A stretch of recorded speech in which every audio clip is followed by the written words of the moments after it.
uhakika hii. Ila leo Maniu leo lazima ashinde. Kimpa Liva, Liva hamna. Liva ni ujanja tu. Arsenal uhakika. Bismillani uhakika. Tena uhakika wa kutosha kabisa.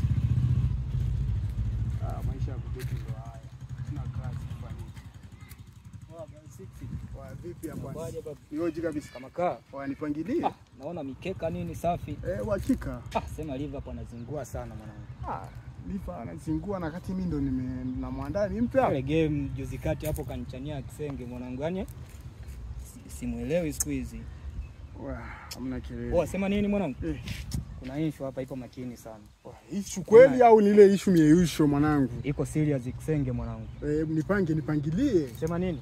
Wewe kicha wangu ndo maana nimeamua nije nikuchane. Au sio nipange? Bi mkubwa amealidanji siku za nyuma hapo juzi kati hapo. Nafahamu. Sema nini? Ile issue inasemekana kwamba lile genge ya CR7 ndo limefanya umafia mwanangu. Hapo dakika za mwisho kicheki sawa, wale ni wauni wetu.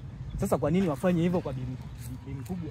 Alafu hilo genge nalifahamu vizuri. Alafu yule Juma, kuna Juma alikuwa kwenye kikundi changu. Kaamua kutengeneza genge. Sasa inahusikaje anamuua bi mkubwa? Yes. Juma tena ndo inasemekana ndo aliongoza kwenye hiyo issue ya mauaji. Na pale kijiweni siku hizi haonekani, atokei mwanangu.